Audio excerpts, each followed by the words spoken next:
اللہ الرحمن الرحیم رب اشرح لی صدری ویسر لی امری واحلل عقدۃ من لسانی یفقہوا قولی احمدک اللہم یا مجیب کل سائل والصلاة والسلام علی من هو افضل الوسائل وعلى آلہ واصحابہ ذوی الفضائل اما بعد فاعوذ باللہ من الشیطان الرجیم بسم اللہ الرحمن الرحیم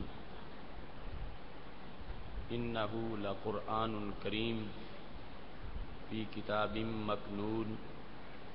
لا یمسہ الا المطہرون صدق اللہ العظیم وصدق رسوله النبی الکریم الامین ان اللہ وملائکتہ یصلون علی النبی یا ایہا الذین آمنوا صلوا علیہ وسلموا تسلیما الصلاۃ والسلام علیک یا سیدی یا رسول اللہ وعلی آلک واصحابک یا حبیب اللہ مولاي صل وسلم دائما ابدا على حبيبك خير الخلق كلهم منزه عن شريك في محاسنه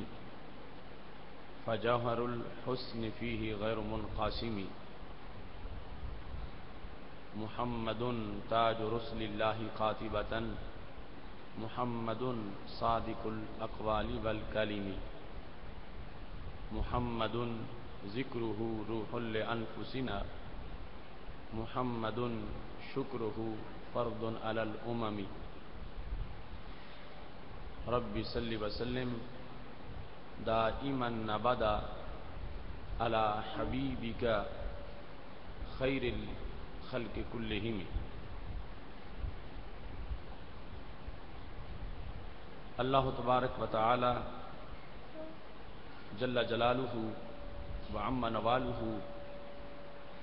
واتم برہانہ وعظم شانہ وجل ذکرہ وعز اسمہ کی حمد و ثنا اور حضور سرور کائنات مفخر موجودات زینت بزم کائنات دستگیر جہاں غم گسار زماں سید سروراں حامی بے قسام قائد المرسلین خاتم النبیین احمد مجتبیٰ جناب محمد مصطفیٰ صلی اللہ علیہ وآلہ واصحابہ وبارک وسلم کے دربار گہر بار میں ہدیہ درود السلام عرض کرنے کے بعد وارثان منبر و محراب ارباب فکر و دانش نہایت ہی معزز و محتشم حضرات و خواتین، رب ذوالجلال کے فضل اور توفیق سے ادارہ صراط مستقیم پاکستان کے زیر اہتمام گوجرانوالا کی سرزمین پر 17ویں سالانہ فہم دین کورس میں آج ہماری گفتگو کا موضوع ہے قرآن کی بے ادبی سے بچو۔ رب ذوالجلال سے دعا ہے کہ خالق کائنات جل جلالہ ہم سب کو قرآن مجید برہان رشید کے زیادہ سے زیادہ ادب کی توفیق عطا فرمائے، اور رب ذوالجلال ہم سب کو قرآن و سنت کی تعلیمات پر مزید عمل پیرا ہونے کی توفیق عطا فرمائے۔ چونکہ مسلم امہ کے پاس جامع نصاب زندگی قرآن مجید برہان رشید کی شکل میں موجود ہے، اس کے لفظ میں بھی برکت ہے، اس کے معنی میں بھی برکت ہے، اس کے پڑھنے میں بھی برکت ہے اور اس پر عمل کرنے میں بھی برکت ہے۔ جہاں یہ لکھا ہو وہاں نگاہ کرنے سے، زیارت کرنے سے بھی آنکھیں پرنور ہوتی ہیں، اور اس کی آواز سننے سے بھی، اس کی تلاوت سے بھی کان معطر ہوتے ہیں۔ اس سے انسان کے ظاہر پر بھی بہار آتی ہے اور باطن کے اندر بھی نور پیدا ہوتا۔ قرآن مجید برہان رشید کا ادب یہ امت مسلمہ کے لیے ماحول میں برکتوں کا ذریعہ، اور قرآن مجید برہان رشید کی معاذ اللہ بے ادبی سے معاشرے میں نحوستیں پیدا ہوتی ہیں، ہلاکتیں آتی ہیں اور برکتیں اٹھ جاتی ہیں۔ آج ہمیں اپنے ماحول کو برکتوں سے معمور کرنے کے لیے اور مسلم امہ کے لیے سعادتوں کے حصول کے لیے قرآن مجید برہان رشید کے زیادہ سے زیادہ ادب کی ضرورت ہے اور عزت و توقیر کی ضرورت۔ چلتے چلتے امت مسلمہ میں نام نہاد روشن خیالوں کی طرف سے پیدا کی گئی روش گھر کرتی جا رہی ہے، جس کی بنیاد پر کچھ لوگوں نے قرآن مجید برہان رشید کو بھی عام کتابوں جیسا ایک مجموعہ اور ایک کتاب سمجھنا شروع کر دیا ہے، جس کے نتیجے میں بہت سی نحوستیں ہمارے معاشرے میں پیدا ہو رہی۔ ایسے ہی قرآن مجید برہان رشید کی تعلیم کے جو بچیوں کے مدارس، ان مدارس میں بھی ایک خاص فرقہ کے لوگوں کے اندر بے احتیاطی کو شرعی حیثیت دے دی گئی، جس کی بنیاد پر بھی بہت سے مسائل جنم لے رہے ہیں۔ کچھ نام نہاد مفکرین نے واضح طور پر یہ کہنا شروع کر دیا ہے کہ قرآن مجید کو بے وضو بھی ہاتھ لگا سکتا ہے، اور یہاں تک کہ کچھ لوگوں نے عورت کے جو مخصوص ایام ہیں ان کے اندر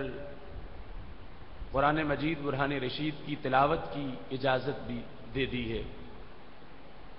جس کی وجہ سے بہت سے پرابلم پیدا ہوئے ہیں۔ یہاں تک کہ بعض مدارس میں قرآن مجید برہان رشید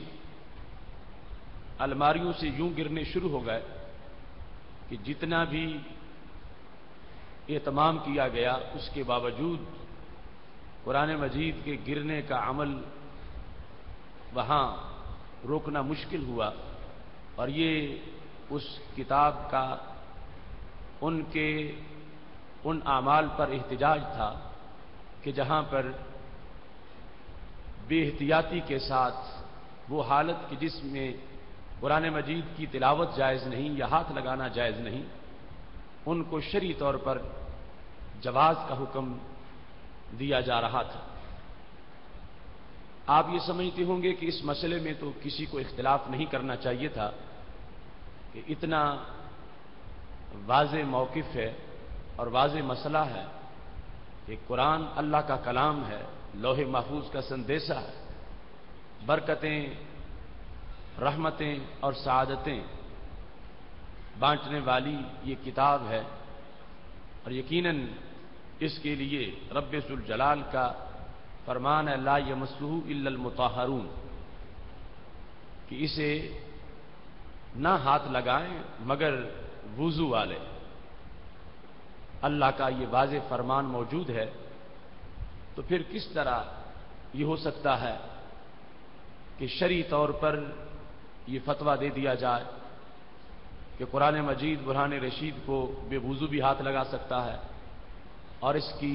تلاوت کے لحاظ سے جو مخصوص حالتیں ہیں کہ جن میں پڑھنا جائز نہیں ہے، ان میں جواز کا بھی فتویٰ کیسے دیا جا سکتا ہے؟ قرآن مجید برہان رشید نے سورہ واقعہ میں آیت نمبر 77 سے لے کر آیت نمبر 79 تک یہ واضح طور پر کہا گیا انہ لقرآن کریم، بے شک یہ عزت والا قرآن ہے، انہ لقرآن کریم، عزت والا قرآن ہے، فی کتاب مکنون، محفوظ نوشتہ میں موجود ہے، لا یمسہ الا المطہرون، اس کو نہ چھوئیں مگر باوضو۔ قرآن مجید برہان رشید کی اس عظمت کے پیش نظر اور ان احکام کے پیش نظر جو یہاں آیت کریمہ میں سورہ واقعہ میں آیات کے اندر موجود ہے، اور اس کے ساتھ احادیث جن کا ابھی تذکرہ کیا جائے گا، اس سے یہ بات اچھی طرح ماخوذ ہے کہ جس وقت ایک انسان بے وضو ہے یا جنبی ہے یا عورت اپنے ماہواری کے ایام میں ہے، قرآن مجید برہان رشید کے لحاظ سے، دینی کتب کے لحاظ سے، یا وہ کاغذ جس پر آیت قرآن لکھی ہوئی ہے اس کے لحاظ سے چند امور کو پیش نظر رکھنا نہایت ضروری ہے۔ جس وقت ایک انسان جنبی ہو، اس پہ غسل فرض ہو، اس کے لیے مسجد میں جانا جائز نہیں، طواف کرنا جائز نہیں، قرآن مجید کو چھونا جائز نہیں، اور اس میں ہر چیز جو قرآن کے حکم میں ہے، قرآن کے تابع ہے، اس کو ہاتھ لگانا بھی جائز نہیں۔ مثال کے طور پر مجلد قرآن مجید جو ہے اس کا گتا بھی قرآن کے تابع سمجھا جائے گا، جیسے اس کے ورق کو ہاتھ لگانا جائز نہیں بے وضو کے لیے، جنبی کے لیے، ایسے ہی اس کے ساتھ جو اٹیچ گتا ہے، جلد ہے، اس کو بھی ہاتھ لگانا وضو کے بغیر جائز نہیں۔ نہ ہی جنبی اس کو ہاتھ لگا سکتا ہے اور نہ ہی حائض عورت اس کو ہاتھ لگا سکتی ہے۔ قرآن مجید برہان رشید کی جو چولی ہوتی ہے، گتوں کے اوپر ساتھ کپڑا جو لگایا جاتا ہے، وہ چولی بھی قرآن کے حکم میں ہے، اس کو بھی ہاتھ لگانا جنبی کے لیے، حائض کے لیے جائز نہیں۔ ہاں اگر قرآن مجید تھیلے کے اندر ہے، غلاف کے اندر ہے، اب اس کو ہاتھ لگایا جا سکتا ہے، یعنی اس کو پکڑ کے بے وضو بھی رکھ سکتا ہے، جنبی بھی ضرورت کے پیش نظر اس کو پکڑ سکتا ہے، حائض عورت بھی اس حالت میں اس کو پکڑ سکتی ہے۔ لیکن جو قرآن کے تابع چیزیں ہیں ان کو حکم قرآن ہوگا، محض گتا ہو، اس پہ چولی ہو، یا جو کپڑا جلد میں نچلی سائڈ میں لگا ہوا ہے اس کو قرآن ہی سمجھا جائے گا، اور اس پر ہاتھ لگانے کے لیے وہی پابندی ہے جو عین قرآن کے ورق پر ہاتھ لگانے کے لیے پابندی۔ جو کپڑا انسان کے تابع نہ ہو، اس کپڑے کو استعمال کر کے ایسی حالت میں ہاتھ پہ وہ کپڑا رکھ کے قرآن مجید کو پکڑا جا سکتا ہے۔ جیسے غلاف ہو تو اس کو پکڑا جا سکتا ہے، ایسی علیحدہ رومال ہے جو انسان نے چادر اوڑھی ہوئی نہیں، اس کو ہاتھ پر لے کر مرد یا عورت اس حالت میں قرآن مجید کو پکڑ سکتے ہیں۔ لیکن جو کپڑا انسان کے تابع ہے وہ یوں ہی سمجھا جائے گا جیسے انسان کا ظاہری ہاتھ، اس کو استعمال کرتے ہوئے قرآن مجید کو چھونا ان حالتوں میں جنبی کے لیے اور حائض کے لیے جائز نہیں ہے۔ مثال کے طور پر اپنی قمیص کا دامن جو اس سے قرآن کو پکڑنا، یا آنچل کے ساتھ قرآن کو پکڑنا، یا جو چادر اوپر لی ہوئی ہے اس کے ساتھ قرآن کو پکڑنا، جن حالتوں میں ویسے ہاتھ لگانا جائز نہیں، تو یہ کپڑا استعمال کرتے ہوئے پکڑنا جائز نہیں، کیونکہ ان کپڑوں کو انسان کے تابع سمجھا جائے۔ جیسے وہ قرآن کے ساتھ جو کپڑا قرآن کے تابع ہے اس کو ہاتھ لگانا یوں ہی ہے جیسے قرآن کو ہاتھ لگانا، ایسے ہی جو انسان کے تابع انسان نے پہنا ہوا ہے کپڑا، وہ کپڑا بھی یوں ہی ہوگا جیسے انسان کا ننگا ہاتھ، اور جو کپڑا جدا ہوگا اس کے لحاظ سے پھر احتیاط پائی جائے گی، وہ یوں ہوگا جیسے غلاف ہے، اور انسان کے علاوہ وہ کپڑا ہے اس کے ساتھ پھر ان حالتوں میں کہ جہاں ویسے ہاتھ لگانا ناجائز تھا تو اس کپڑے کی مدد سے قرآن کو پکڑا جا سکتا ہے۔ اتنی احتیاط ہے کہ اگر ایک چادر کا ایک پلہ انسان کے کندھے پر ہے تو دوسرے پلے سے اس کے ساتھ قرآن پکڑنا ناجائز، اس کو اپنے بدن سے جدا کر گیا تو پھر وہ انسان کے تابع نہیں، اس کے ساتھ پھر قرآن مجید برہان رشید کو پکڑنا جائز۔ یہ پکڑنے کے لحاظ مسائل ہیں۔ حائض اور جنبی کے لیے قرآن مجید برہان رشید کو ہاتھ لگانا، ایسے ہی بے وضو کے لیے قرآن مجید برہان رشید کو ہاتھ لگانا یہ حرام ہے، کسی لحاظ سے بھی اس کے لیے جائز نہیں ہے۔ ایسے ہی قرآن مجید برہان رشید کا جو ترجمہ ہے وہ کسی زبان میں ہو، اس ترجمے میں اگرچہ وہ عین قرآن نہیں ہے، قرآن کے لفظ کے اور احکام ہیں، ترجمے کے اور احکام ہیں۔ لفظ کی تلاوت نماز میں ہوتی ہے، ترجمے کی نہیں ہوتی، لیکن ادب و احترام کے لحاظ سے ترجمے کا بھی ایسا ہی ادب ہونا چاہیے کہ اسے بے وضو بھی ہاتھ نہ لگائے، جنبی بھی ہاتھ نہ لگائے، حیض بھی ہاتھ نہ لگائے، اور اس کو ہاتھ لگانے کے لحاظ سے وہ اہتمام کیا جائے جو کپڑے کے لحاظ سے مذکورہ صورتوں کے اندر اس کا ذکر پہلے کیا جا چکا ہے۔ قرآن مجید برہان رشید کے علاوہ جو کتابیں ہیں، مثال کے طور پر فقہ کی کتاب ہے، اس طرح کی دینی کتابیں ہیں، جنبی اور حائض کے لیے ان کو بھی ہاتھ لگانا جائز نہیں، اسے مکروہ درجہ میں رکھا گیا ہے اور اس سے بھی اس کو مکمل طور پر اجتناب کرنا چاہیے۔ پڑھنے کے لحاظ سے قرآن مجید برہان رشید میں بے وضو انسان ہاتھ لگائے بغیر قرآن مجید تلاوت کر سکتا ہے، پڑھ سکتا ہے، اور پڑھنے میں کوئی حرج نہیں ہے، اس میں اسے ثواب ملے گا، لیکن حالت وضو کی جو قرات ہے اس کا اجر و ثواب اور ہوگا۔ ہاتھ لگائے بغیر زبانی طور پر بے وضو انسان قرآن مجید برہان رشید کی تلاوت کر سکتا ہے، لیکن ہاتھ لگائے بغیر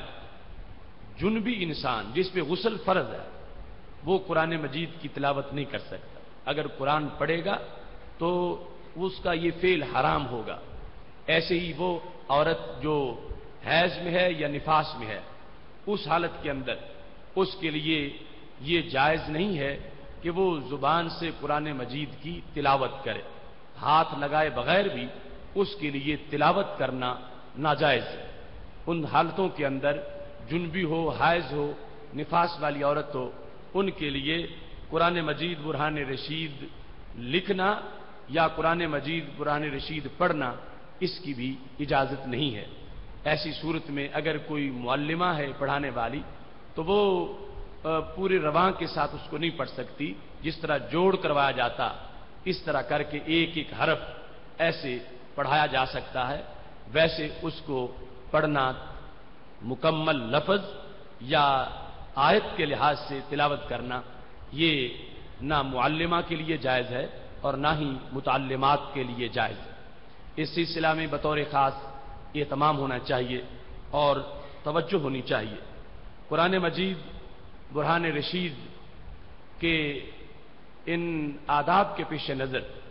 جس وقت یہ سارے مسائل جو ہیں ان کو ذہن میں رکھا جائے گا تو ترجمہ قرآن مجید میں بھی ادب و احترام یہ ہے کہ اس میں بھی پھر ایک ایک لفظ جدا جدا کر کے اس کو پڑھا جائے یا پڑھایا جائے، اور اس مخصوص حالات کے اندر ترجمہ قرآن مجید برہان رشید میں بھی ادب یہ ہے کہ اس سے اجتناب کیا جائے یا یوں اس کو پڑھایا جائے یا سکھایا جائے کہ جس سے پورا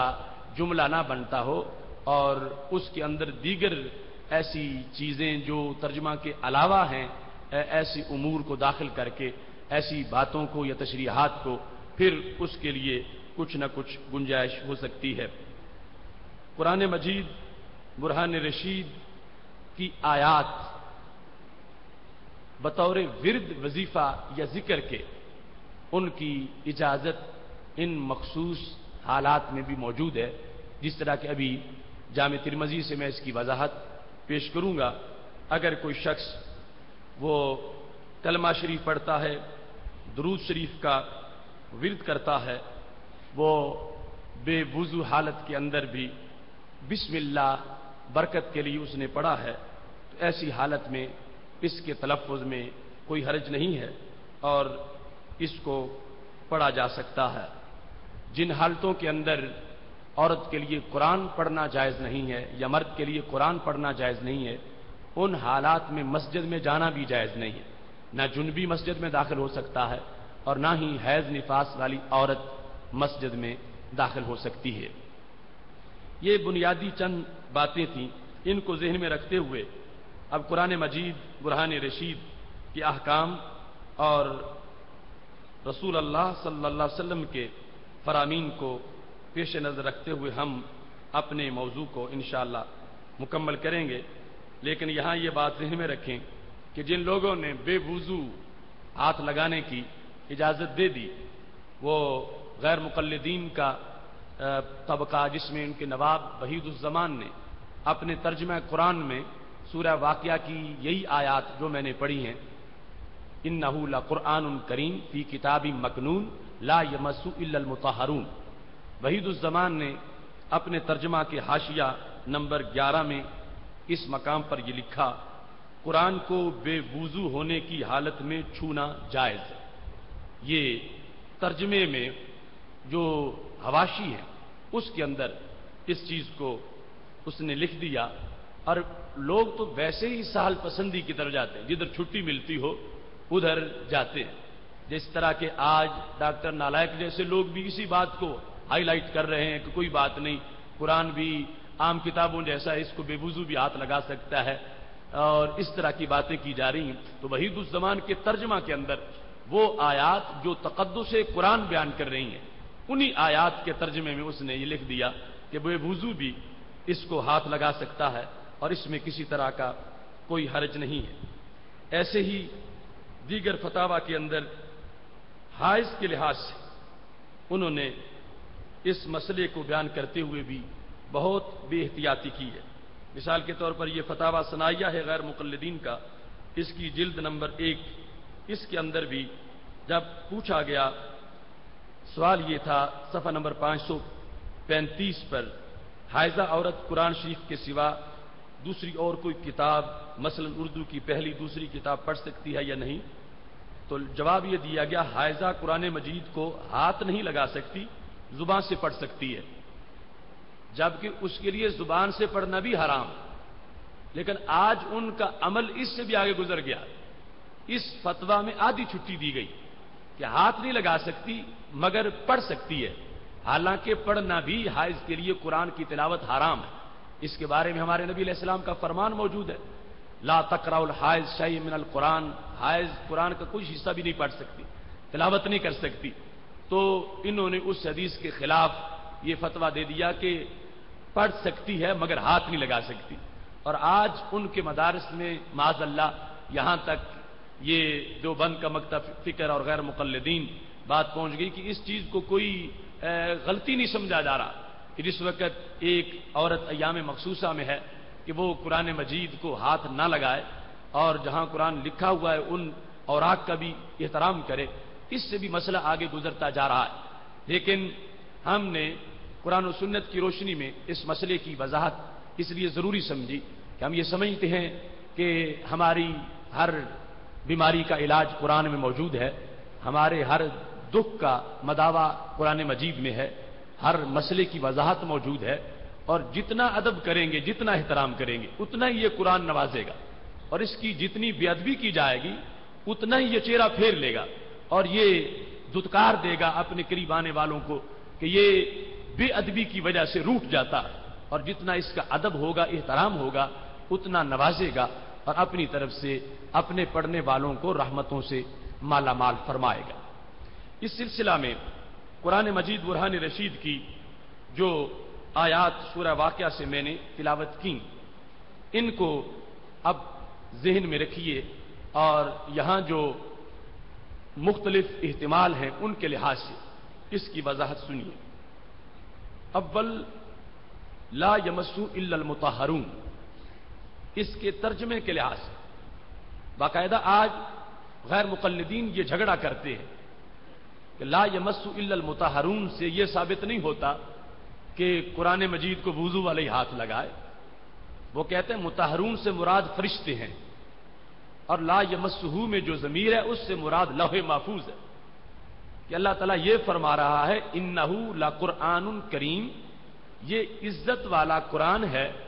فی کتاب مکنون، لوح محفوظ میں ہے، لا یمسہو، اس لوح محفوظ کو نہیں چھوتے، الا المطہرون، مگر طہارت والے یعنی پاک فرشتے۔ تو ان کا سارا زور اس پر ہے کہ یہ فرشتوں کی بات ہو رہی ہے، اور فرشتوں کے بارے میں ہے کہ فرشتے لوح محفوظ کو ہاتھ نہیں لگاتے، مگر مطہرون یعنی فرشتے ہی ہاتھ لگاتے ہیں، کوئی طہارت کے بغیر لوح محفوظ کو ہاتھ نہیں لگاتا۔ قرآن مجید برہان رشید کے اس مقام میں جو اصح ترجمہ ہے اس کے لحاظ سے لا یمسہ میں جو ضمیر ہے وہ قرآن کی طرف راجع ہے، اور مطہرون اس سے مراد وہ انسان ہیں جو وضو والے ہیں، کیونکہ یہاں پر جو آداب بیان ہو رہے ہیں وہ زمین والوں کے لحاظ سے بیان ہو رہے ہیں، آسمان والوں کی تو بات ہی نہیں ہے۔ انہ لقرآن کریم، یہ قرآن ہے، عزت والی کتاب ہے، فی کتاب مکنون، یہ لوح محفوظ میں ہے، لا یمسہ الا المطہرون، نہیں ہاتھ لگاتے اس قرآن کو، نہ ہاتھ لگائیں مگر وہ جو وضو والے ہیں۔ قرآن مجید برہان رشید کے تراجم کا ایک منظر بھی میں تمہارے سامنے پیش کرنا چاہتا ہوں تاکہ یہ پتا چلے کہ قرآن کا ترجمہ کتنا مشکل معاملہ ہے، اور ترجمے میں کچھ لوگوں نے کتنی بے احتیاطی کی، جس کی وجہ سے آگے مختلف بے ادبی کے دروازے کھلتے گئے اور مختلف پہلو لوگوں نے اس سلسلہ میں اختیار کر لیے۔ قرآن مجید برہان رشید کی اس آیت کے تراجم کے لحاظ سے ترجمہ شاہ عبد القادر دہلوی، لا یمسو الا المطہرون کا ترجمہ کیا لکھا؟ اس کو وہی چھوتے ہیں جو پاک ہیں۔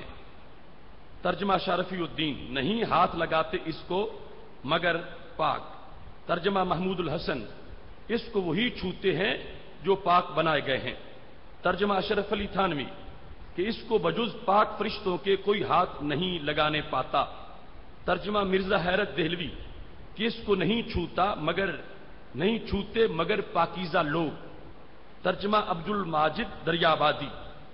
جسے کوئی ہاتھ نہیں لگاتا بجز پاکوں کے۔ ترجمہ وحید الزمان، اس کو وہی چھوتے ہیں جو پاک ہیں۔ ترجمہ ابو الکلام آزاد، جسے پاکیزہ ہستیوں کے سوا کوئی چھو نہیں سکتا۔ ترجمہ نذیر احمد دہلوی، اور پاک فرشتوں کے سوا کوئی اس کو ہاتھ نہیں لگانے پاتا۔ ترجمہ محمد جونا گڑھی، جسے صرف پاک لوگ ہی چھو سکتے ہیں۔ ترجمہ فتح محمد جالندری، اس کو وہی ہاتھ لگاتے ہیں جو پاک ہیں۔ ترجمہ ثناء اللہ امرتسری، اس کو پاک لوگ ہی چھوتے ہیں۔ ترجمہ فرمان علی رافضی، اس کو بس وہی لوگ چھوتے ہیں جو پاک ہیں۔ اب یہ مختلف مسالک کے جو لوگ ہیں ان کے تراجم میں نے آپ کے سامنے پیش کیے۔ ان تمام تراجم میں بنیادی طور پر غلطی، یہاں تک اس کے ساتھ آج ہمارے ایک شیخ کا ترجمہ، اس نے بھی اسی طرح کیا، اس کو پاک طہارت والے لوگوں کے سوا کوئی نہیں چھوئے گا۔ تو ان تراجم کے لحاظ سے جن تراجم میں فرشتوں کی بات کی گئی یا پاک کہہ کے فرشتوں سے تعبیر کیا گیا، ان میں تو ویسے ہی یہ حکم ہے کہ یہ بات انسانوں کے لحاظ سے ہو رہی ہے، فرشتوں کے لحاظ سے بات نہیں ہو رہی، وہاں تو ادب ہے ہی، یہاں یہ ہے کہ زمین والوں نے قرآن کا ادب کیسے کرنا۔ دوسرے نمبر پر جن تراجم کے اندر یہ کہا گیا نہیں لگاتے ہاتھ، نہیں چھوتے، نہیں مس کرتے، یہ سارے تراجم جو ہیں ان میں بھی غلطی ہے، اس واسطے کہ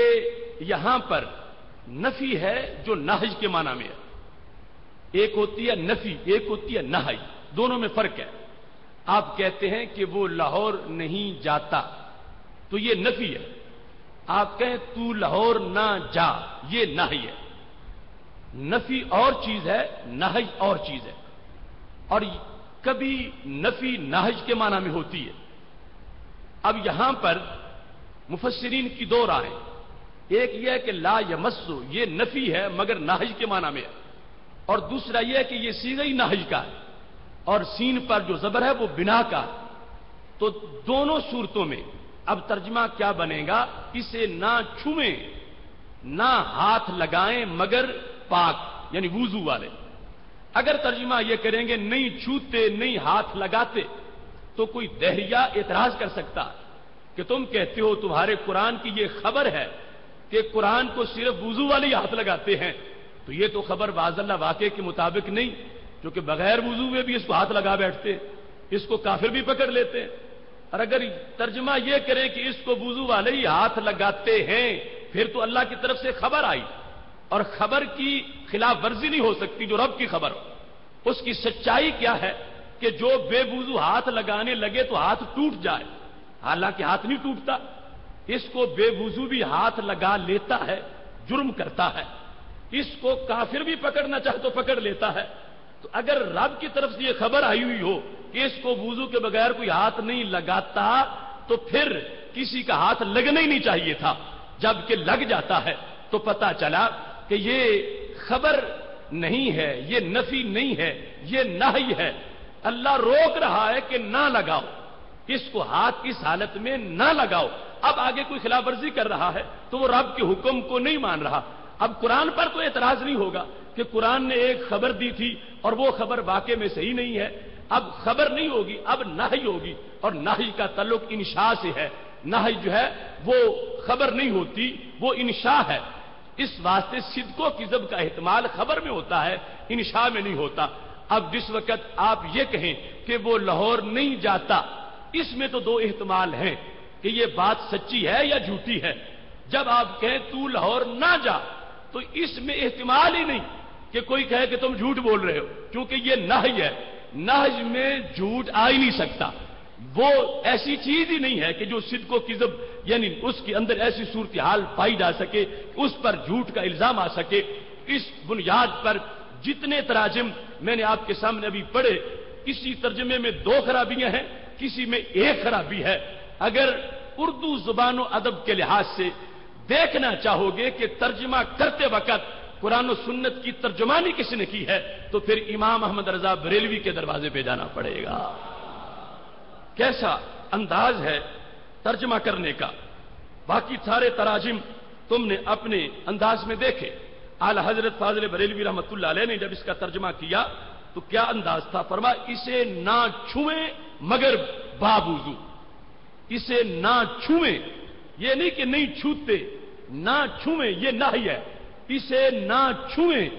مگر باوضو، کہ جس کا وضو ہے وہ اس کو ہاتھ لگائے، جس کا وضو نہیں وہ اس کو ہاتھ نہ لگائے۔ جو بے وضو ہے، جنبی ہے، یا عورت حیض والی ہے یا نفاس والی ہے، اللہ تبارک و تعالی اس کو روک رہا ہے کہ وہ اس کو ہاتھ نہ لگائے۔ اب نہ چھوئیں یہ ترجمہ ہے اعلی حضرت فاضل بریلوی کا، اور ان اردو کے الفاظ میں انہوں نے وہ باتیں کہ جو مہینوں کی تھیں سمیٹ کے ایک لفظ کے اندر بند کر دی ہیں، جس سے قرآن کا ترجمہ بھی ہو گیا ہے اور دین کی ترجمانی بھی ہو گئی ہے۔ اب یہاں میں چند باتیں اس ترجمے کی وضاحت اور اس مسئلے کی تحقیق کے لیے آپ کے سامنے رکھنا چاہتا ہوں۔ انہ لقرآن کریم، یہاں پر قرآن مجید کی صفتیں بیان ہو رہی ہیں۔ پہلی صفت ہے کریم، کہ قرآن یہ قرآن ہے، کیسا قرآن؟ جو کہ عزت والا۔ دوسری صفت کیا؟ فی کتاب مکنون، یہ کیسا قرآن ہے کہ جو لوح محفوظ میں ہے. تیسری صفت لا یمسہ الا المطہرون، یہ وہ ہے کہ جس کے حق میں کہا گیا کہ اسے نہ ہاتھ لگائیں مگر وضو والے. آگے چوتھی صفت تنزیل من رب العالمین، یہ رب کی طرف سے نازل کیا گیا جو سارے جہانوں کا رب ہے. اب اس بنیاد پر ترجمے میں مناسبت ہے. اگر درمیان والا حصہ لوح محفوظ کا بنا ہے تو پھر جو ربط ہوتا ہے کہ جب ایک ہی چیز کی کئی صفتیں آ رہی ہوں تو مسلسل وہ صفتیں ہوتی ہیں. موصوف اور صفت کے درمیان اجنبی کا فاصلہ لانا درست نہیں ہے. قرآن موصوف ہے، کریم ہونا اس کی صفت ہے، لوح محفوظ میں ہونا اس کی صفت ہے، رب کی طرف سے نازل ہونا اس کی صفت ہے. کس کی؟ اس قرآن کی جو ہمارے پاس ہے. اگر درمیان میں فی کتاب مکنون کے بعد جو لا یمسہ ہے اس میں ضمیر کا مرجع لوح محفوظ بنائیں اور قرآن نہ بنائیں تو پھر قرآن کی صفتیں تقسیم ہو جائیں گی کہ پہلے بھی قرآن کی صفتیں ہیں، بعد میں بھی قرآن کی صفتیں ہیں اور درمیان میں لوح محفوظ کی صفت آ گئی ہے. تو یہ عربی زبان کا جو تسلسل ہے اس کی خلاف ورزی ہو جائے گی. اس واسطے صحیح ترین انداز یہ ہے کہ یہ ساری صفتیں قرآن مجید کی ہیں اور قرآن مجید کی صفتیں اس انداز میں کہ جو قرآن ہمارے پاس موجود ہے اس کے لحاظ سے حکم بیان کیا جا رہا ہے اور مشتقی پر حکم لگاتے ہوئے چونکہ یہ عزت والی کتاب ہے، چونکہ یہی لوح محفوظ میں ہے، اس بنیاد پہ آگے حکم دیا گیا پھر اس کو ہاتھ وہی لگائے جو وضو والا ہے، جو وضو والا نہیں وہ اس کو ہاتھ نہ لگائے. لہذا پہلی صفتیں علت کا کام دے رہی ہیں، اگلی صفت حکم کا کام دے رہی ہے. تو اس بنیاد پر اگر عربی گرامر کے لحاظ سے اس کو دیکھا جائے گا تو پھر بھی یہی مفہوم سامنے آئے گا کہ یہ قرآن مجید کے لیے صفات ہیں اور لوگوں کو بتایا جا رہا ہے کہ تم نے کرنا کیا ہے، تمہارے لیے حکم کیا ہے. اگر یہ لوح محفوظ کی بات ہو تو پھر تو محض ایک اعتقادی مسئلہ ہوگا کہ قرآن لوح محفوظ میں ہے، اس کو صرف فرشتے ہی ہاتھ لگاتے ہیں. ظاہر ہے کہ بندہ تو کوئی لوح محفوظ تک جا نہیں سکتا، بندے کے لیے اس حکم کا پھر مطلب ہی کوئی نہیں بنتا اور پھر انسان کے لحاظ سے صرف ایک خبر ہوگی کہ لوح محفوظ پر فرشتے لوح محفوظ کو ہاتھ لگاتے ہیں، لیکن عملاً جو ہمارے لیے نصاب زندگی ہے اس کے لحاظ سے اس کے اندر حکم کی افادیت تب ہی ہو سکتی ہے جب جو ہمارے پاس قرآن ہے اس کے لحاظ سے اس بات کو سمجھا جائے کہ اللہ فرما رہا ہے یہ قرآن جو تمہارے پاس ہے، کیونکہ آگے تنزیل کا لفظ بھی ہے، اترا ہوا قرآن، یہ قرآن جو ہے یہ عزت والا بھی ہے، یہی لوح محفوظ میں تھا. اس قرآن کو جو تمہارے پاس ہے اس کو وضو کے بغیر کوئی نہ ہاتھ لگائے اور یہ وہ قرآن ہے جس کو رب ذوالجلال نے اپنی طرف سے تمہارے لیے نازل فرمایا ہے. اس سلسلہ میں میں آپ حضرات کے سامنے چند تفاسیر کے حوالے پیش کر دیتا ہوں تاکہ یہ پتہ چلے کہ ہمارا جو مسلک ہے، ہمارا جو نظریہ ہے وہ امت کا زمینی حقیقی نظریہ جو صفحہ سے چل کے آ رہا ہم نے آج اپنی طرف سے نہیں گھڑا. جو قرآن مجید کو بے وضو ہاتھ لگانے کے فتوے دے رہے ہیں انہوں نے گھڑا ہے اپنا نظریہ اور ہمارا وہ نظریہ ہے کہ جو ہر دور میں امت مسلمہ کا صفحہ سے لے کر آج تک نظریہ رہا ہے. اس سلسلہ میں چند تفاسیر تمہارے سامنے پیش کرتا ہوں. سید محمود آلوسی بغدادی کہتے ہیں رجحا جمع جعل الجملۃ وصفا للقرآن لأن الکلام مسوق لحرمته، کہتے ہیں کہ یہاں پر بات لا یمسہ میں لوح محفوظ کی نہیں ہے بلکہ جو ہمارے پاس قرآن ہے اس کی ہے. کیوں؟ کہتے ہیں کلام کو چلانے کا مقصد ہی یہ ہے کہ زمین پر قرآن کا ادب کیسے کیا جائے. اگر یہ بات لوح محفوظ کی ہو تو زمین والوں کو اس کا کوئی حکم جو ہے وہ میسر نہیں آئے گا. وتعظیم ہی لا لشان کتاب المکنون، یہ لوح محفوظ کی شان بیان کرنا یہاں پر مقصد نہیں ہے بلکہ قرآن مجید کی حرمت کو بیان کرنا مقصد ہے. یہ عجیب معاملہ ہے. جو لوگ حرمت رسول اللہ صلی اللہ علیہ وسلم میں بے احتیاطی کرنے والے ہیں، دروازے کھولنے والے ہیں ڈنمارک والوں، وہی حرمت رسول کے پھر نعرے بھی لگانے کے لیے سمجھتے ہیں کہ ہم اپنے اس جرم پہ پردہ ڈالنے کے لیے یہ کام کریں. جو لوگ حرمت قرآن کے لحاظ سے بے احتیاطی کرنے والے ہیں، جنہوں نے فتوے دے دیے کہ اس کو بے وضو بھی ہاتھ لگا سکتا ہے، وہی لوگ ان کے فتووں سے غیروں نے آگے ترقی کر لی. اور بے ادبیاں قرآن کی شروع کر دی، جس طرح کہ کیوبا کی جیلوں میں معاذ اللہ ٹائلٹ کے اندر قرآن مجید کی توہین کی گئی، تو دروازہ تو ان لوگوں نے کھولا کہ جنہوں نے کہا کہ اس کو بے وضو بھی ہاتھ لگا لے تو کوئی بات نہیں، لیکن ان کو شرم نہیں آتی، بات کرنے پہ آتے ہیں تو کہتے ہیں ہم حرمت قرآن کے علمبردار، ہم حرمت رسول علیہ السلام کے علمبردار۔ لیکن میر بھی کیا سادہ ہیں، بیمار ہوئے جس کے سبب اسی عطار کے لونڈے سے دعا لیتے ہیں، جنہوں نے بے ادبیوں کے دروازے کھولے وہ کبھی حرمت کے پہرے نہیں دے سکتے، جنہوں نے کل ادب کا پہرا دیا تھا وہ آج بھی حرمت نبی اور حرمت قرآن پہ پہرا دے سکتے ہیں۔ اس سلسلہ میں دیکھ لیجئے یہ تفسیر روح المعانی جلد نمبر 15 صفحہ نمبر 236 پر اس حقیقت کو بیان کیا گیا، تفسیر مظہری جلد نمبر 9 صفحہ 181 پر فالقول الصحیح ان الضمیر راجعون الی القرآن، کہتے ہیں قول صحیح یہ ہے کہ لا یمسہ کی ضمیر لوح محفوظ کی طرف نہیں لوٹتی بلکہ قرآن مجید کی طرف لوٹنے والی ہے۔ امام شرف الدین حسین بن محمد طیبی کہتے ہیں ان النہی وارد علی الناس، کہ یہ نہی لوگوں کے لحاظ سے بیان کی جا رہی ہے، لوگوں کا نصاب ہے کہ تم نہ ہاتھ لگاؤ اس کو مگر حالت وضو میں۔ کہتے ہیں وَيَعْضُدُهُ مقام مدح القرآن بالکریم، اس کا پتہ الفاظ سے بھی چلتا ہے، کیونکہ یہاں پر قرآن جو ہمارے پاس ہے کتابی شکل میں اترا ہوا، اس کی عزت اللہ بیان کر رہا ہے کہ یہ قرآن جو تمہیں میسر آیا ہے یہ عزت والا ہے۔ اس واسطے امام طیبی کہتے ہیں یہاں سے یہ پتہ چلا کہ لوح محفوظ والے قرآن کی بات نہیں ہو رہی، اترے ہوئے قرآن کی بات ہو رہی ہے، اور اس اترے ہوئے قرآن کے لحاظ سے رب ذوالجلال فرما رہا ہے کہ تم نے اس کو حالت وضو میں ہاتھ لگانا ہے۔ رہتے یہ وصف مرتب ہے علی الوصفین مشعرین بالعلیہ، کہ قرآن چونکہ کریم ہے،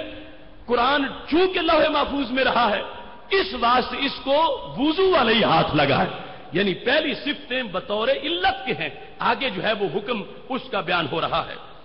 ایسے ہی یہاں پر امام محی الدین شیخ زادہ جو ہیں انہوں نے بھی یہ کہا کہ یہاں پر اگر غور کیا جائے تو کتاب مکنون سے مراد بھی مصحف ہو سکتا، کیونکہ اس کا لغوی معنی ہے جو کتاب محفوظ ہے، تو اب قرآن مجید کو جو ہمارے پاس ہے اس کو بھی کتاب مکنون کہا جا سکتا ہے، کیوں؟ یہ تحریف سے محفوظ ہے، یہ تبدیلی سے محفوظ ہے، اس واسطے کتاب مکنون کا معنی ہی شیخ زادہ نے کہا لوح محفوظ نہیں بلکہ وہ تو یہی قرآن ہے، تو اب آگے ضمیر والا جھگڑے نہیں ہوگا، اور اس انداز میں یہ حرمت بیان ہوگی کہ قرآن مجید جو اترا ہوا ہے اس قرآن مجید کو ہاتھ لگانا حالت وضو کے سوا جائز نہیں ہے، وضو والا ہاتھ لگائے، طہارت والا ہاتھ لگائے، باقی اس کو ہاتھ نہ لگائے۔ اس سلسلہ میں جلالین میں امام محلی نے صفحہ نمبر 438 پر یہی بات کی ہے۔ امام حسین بن مسعود بغوی نے معالم التنزیل جلد نمبر 5 صفحہ نمبر 301 پر کہا ظاہر الآیت نفی ومعناها نہی، کہتے ہیں ظاہر میں آیت نفی کی ہے مگر مطلب نفی نہیں، مطلب نہی کا ہے۔ ایسے امام عبدالحق اندلسی نے المحرر الوجیز جلد نمبر 5 صفحہ نمبر 254 پر کہا اخبار مضمنۃ النہی، کہ یہ ہے خبر مگر یہ نہی کے معنی میں موجود ہے۔ ایسے ہی امام عبد الکریم قشیری نے کہا یقال ہوا خبر فیہ معنی الامر، انہوں نے کہا یہ ہے خبر مگر امر کے معنی میں ہے۔ لطائف الاشارات جلد نمبر 3 صفحہ نمبر 280 پر انہوں نے وضاحت کی ہے۔ امام قاضی ثناء اللہ پانی پتی تفسیر مظہری جلد نمبر 2 جلد نمبر 9 صفحہ نمبر 181 پر اس چیز کو انہوں نے کہا فیکون بمعنی نہی، کہ یہ نفی نہیں، نفی نہی کے معنی میں موجود ہے۔ امام قرطبی تفسیر قرطبی جلد نمبر 6 جز 1 صفحہ نمبر 205 پر کہتے ہیں کہ یہاں پر یہ نہی ہے، روکا جا رہا ہے کہ بے وضو قرآن مجید کو ہاتھ نہ لگائے۔ اس طرح متعدد مفسرین نے اس کا یہی انداز بیان کیا ہے، اور یہاں تک کہ حاشیہ علامہ ساوی جو کہ جلالین پر موجود ہے انہوں نے کہا فأطلق الخبر وأريد النهي، یہاں خبر بولی گئی اور نہی مراد لیا گیا، وإلا فلو أبقي على خبریته لازم عليه الخلف في خبره، اگر اس کا معنی یہ کیا جائے نہیں ہاتھ لگاتے نفی والا معنی، تو امام صاحبی کہتے ہیں یہ لازم آئے گا کہ رب کے کلام میں معاذ اللہ جھوٹ آ گیا، کہ خبر تو اور بھی تھی اور واقع میں کچھ اور ہے، اس واسطے خبر والا معنی نہیں کرنا چاہیے. دہریے قرآن پر اعتراض کہ قرآن خبر یہ دیتا ہے کہ اس کو بے وضو ہاتھ نہیں لگا سکتا، اور آ رہا ہے واقعے میں کہ بے وضو اس کو ہاتھ لگا لیتا ہے. اس بنیاد پر ہمیں وہ مفہوم لینا چاہیے کہ جس کے پیش نظر قرآن کا تقدس بھی برقرار رہے، عزت بھی برقرار رہے، اس کا کلام الہی ہونا بھی برقرار رہے، اس کا جھوٹ سے پاک ہونا بھی برقرار رہے. تو وہ سارے محدثین مفسرین یہ کہہ رہے ہیں کہ پھر نفی کا نہی میں یا عین نہی جو دوسرے احتمال میں ہے ترجمہ کرنا چاہیے، جس طرح حضرت امام احمد رضا بریلوی رحمۃ اللہ علیہ نے ترجمہ کیا کہ نہ چھوئیں اس کو مگر باوضو. جن لوگوں کا وضو ہے وہ اس کو ہاتھ لگائیں، باقی کو ہاتھ لگانے کی قرآن اجازت نہیں دے رہا. اگر کوئی لگا رہا ہے تو خلاف ورزی کر رہا ہے. اس سے یہ لازم نہیں آئے گا کہ قرآن کی خبر جھوٹی ہو گئی ہے. قرآن نے تو روکا ہے نہ لگاؤ. اگر کوئی پھر بھی لگاتا ہے تو وہ قرآن مجید برہان رشید کے حکم کی خلاف ورزی کر رہا ہے. قرآن مجید میں اس کی مثالیں موجود ہیں کہ خبر کبھی نہج کے معنی میں ہوتی ہے، جس طرح کہ آیت کریمہ سورہ بقرہ کی آیت نمبر 228 ہے. جن عورتوں کو طلاق ہو جائے تو ان کی عدت ہوتی ہے. عدت کے لحاظ سے رب ذوالجلال نے کیا فرمایا؟ والمطلقات یتربصن بانفسہن ثلاثۃ قروء. وہ عورتیں جن کو طلاق ہو جائے وہ اپنے آپ کو روک کے رکھیں 3 حیضوں تک، یعنی آگے وہ نکاح نہیں کر سکتی. 3 حیض ان کی عدت ہے جو عام عورت کے لحاظ سے. باقی اگر اس کا خامند فوت ہو گیا ہے وہ عدتیں علیحدہ ہے. عام جو طلاق کے لحاظ سے عدت ہے، ایک عورت جو کہ حاملہ نہیں ہے اس کو جو طلاق ہو گئی تو عدت اس کی 3 حیض ہے. اب یہاں پر یتربصن یہ خبر ہے مگر ہے امر کے معنی میں. خبر کا معنی کریں گے تو پھر کیا ہوگا کہ جن عورتوں کو طلاق ہو گئی وہ روکتی ہیں اپنے آپ کو 3 حیضوں تک، روکتی ہیں، یہ خبر ہے. تو اب اس طرح ترجمہ نہیں ہوگا، روکتی ہیں نہیں، روکیں، امر ہے. اگرچہ لفظ خبر کا ہے مگر ترجمہ امر میں ہوگا، چونکہ اگر خبر میں کریں تو پھر کتنی عورتیں ہیں جن کو مسئلے کا ہی پتہ نہیں، کتنی عورتیں ہیں جو خلاف ورزی کر جاتی ہیں. تو پھر لازم آئے گا قرآن نے تو خبر کچھ دی تھی، واقعے میں کچھ اور ہوا. اس واسطے پوری امت کا اتفاق ہے کہ یہ تربصن کا معنی ہے روک کے رکھیں، اپنے آپ کو روک کے رکھیں. حکم دیا جا رہا ہے نہ کہ خبر دی جا رہی ہے کہ روکتی ہیں، چونکہ خبر کے لحاظ سے خلاف ورزی کا پہلو موجود ہے، حکم کے لحاظ سے خلاف ورزی کا پہلو موجود نہیں ہے. جس طرح یتربصن کا معنی ہے روکیں، ایسے ہی لا یمس الا المطہرون وہاں پر اگرچہ خبر ہے لیکن معنی جو ہے وہ نہی کے ساتھ کیا جائے گا کہ نہ چھوئیں مگر وہ جو وضو والے ہیں. تو قرآن مجید برہان رشید کے اس انداز کے لحاظ سے آگے حدیث شریف سے اس کی جو وضاحت ہوتی ہے وہ چند حوالہ جات آپ کے سامنے پیش کرتا ہوں. سید عالم نور مجسم شفیع معظم صلی اللہ علیہ وسلم کا فرمان موطا امام مالک میں صفحہ نمبر 185 پر موجود ہے. ہمارے آقا صلی اللہ علیہ وسلم نے یہ ارشاد فرمایا ہے اور حکم دیا تھا. اس وقت آپ نے حضرت عمر بن حزم رضی اللہ تعالیٰ عنہ، یہ نام ذہن میں رکھنا ہے، حضرت عمر بن حزم رضی اللہ تعالیٰ عنہ کو جب ہمارے نبی علیہ الصلوۃ والسلام نے یمن بھیجا تو ان کو ایک نوشتہ دیا، تحریر دی، جس کو ہمارے عرف میں کتاب عمر بن حزم کہا جاتا. یعنی اگرچہ اس کے چند صفحے تھے، چند لائنیں تھی، لیکن اس پر پورا کتاب کا لفظ بولا گیا، کتاب عمر بن حزم. اور یہ دلیل ہے، پہلی دلیل کے حدیث لکھنا جائز ہے اور لکھ کے احکام کو منتقل کرنا جائز ہے. یہ وہ نوشتہ تھا جس کو کتاب عمر بن حزم کہا جاتا ہے کہ جب ہمارے نبی علیہ الصلوۃ والسلام نے حضرت عمر بن حزم کو یمن بھیجا تو یہ لکھا ہوا ان کو دیا. اس کے اندر کیا لکھا ہے؟ موطا امام مالک میں اس کتاب عمر بن حزم کا مضمون بیان کرتے ہوئے حضرت عمر بن حزم نے یہ کہا کہ مجھے جو نبی علیہ السلام نے تحریر دی تھی اس تحریر کے اندر یہ لکھا تھا اللہ یمس القرآن الا طاہر، کہ قرآن کو صرف وضو والا ہاتھ لگا. یمن والوں کو جو نبی علیہ السلام نے احکام لکھ کے بھیجے ان میں سے ایک حکم یہ تھا قرآن جہاں لکھا ہو اس کے لحاظ کہ قرآن کو صرف طاہر آدمی جو جنبی نہ ہو، حالت حیض میں عورت نہ ہو، وضو والا انسان ہو، وہ قرآن مجید کو ہاتھ لگائے. ایسے مستدرک للحاکم جلد نمبر 4 صفحہ نمبر 614 پر یہی حدیث موجود ہے جس میں حضرت عمر بن حزم کہتے ہیں نبی علیہ الصلوۃ والسلام نے فرمایا لا تمس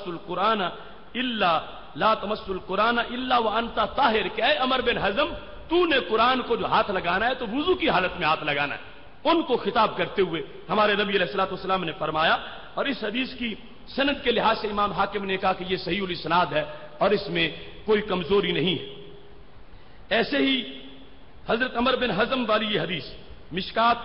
جلد نمبر 1 میں صفحہ 50 پر موجود ہے. حضرت عمر بن حزم کو ہمارے نبی علیہ الصلوۃ والسلام نے جو لکھا ہوا دیا اس میں یہ تھا اللہ یمس القرآن الا طاہر، کہ قرآن کو صرف وضو والا ہی ہاتھ لگائے. نصب الرایا جلد نمبر 1 صفحہ 196 پر یہ لکھا ہے کہ حضرت عمر بن حزم کو جو نبی علیہ السلام نے کتاب دی اس میں یہ تھا لا یمس القرآن الا طاہر، کہ قرآن مجید کو ہاتھ وہی لگائے جس کا وضو ہو. ایسے شرح السنہ جلد نمبر 1 صفحہ نمبر 350 پہ یہ لکھا ہے کہ اللہ یمس القرآن الا طاہر، کہ قرآن مجید کو ہاتھ صرف وضو والا ہی لگائے. امام بہقی نے سنن کبریٰ جلد نمبر 1 صفحہ نمبر 150 پہ اس کو روایت کیا ہے اللہ یمس القرآن الا علی طہر، کہ جو وضو پر حالت وضو میں ہو وہی قرآن مجید برہان رشید کو ہاتھ لگا سکتا ہے.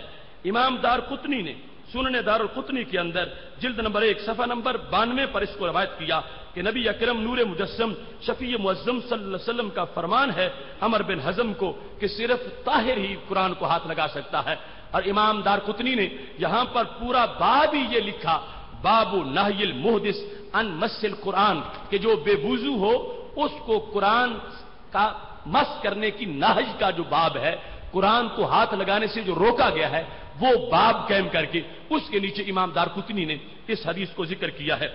ایسے ہی ملا علی قاری نے مرکات شرح مشکات کے اندر جلد نمبر 2 صفحہ نمبر 48 پر یہ کہا کہ نبی علیہ السلام نے یمن کی طرف جب حضرت عمر بن حزم کو بھیجا کہا لا تمس القرآن الا وانت طاہر، کہ تو نے قرآن کو اسی حالت میں ہاتھ لگانا ہے جب تم وضو میں ہو، وضو کے بغیر قرآن مجید برہان رشید کو ہاتھ لگانا جائز نہیں ہے.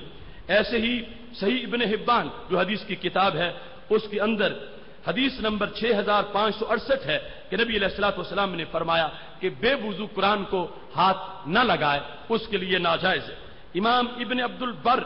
انہوں نے اپنی کتاب الاستذکار جلد نمبر 2 صفحہ نمبر 458 پر اسی حدیث کو ذکر کیا کہ نبی علیہ الصلوۃ والسلام نے بے وضو کو منع کیا ہے کہ وہ قرآن مجید برہان رشید کو ہاتھ نہ لگائے. امام قرطبی نے اپنی کتاب جامع احکام القرآن جلد نمبر 9 صفحہ نمبر 294 جز 2 پر یہ حدیث ذکر کی کہ نبی علیہ السلام کا حکم ہے کہ کوئی آدمی بے وضو حالت میں قرآن کو ہاتھ نہ لگائے. ایسے ہی امام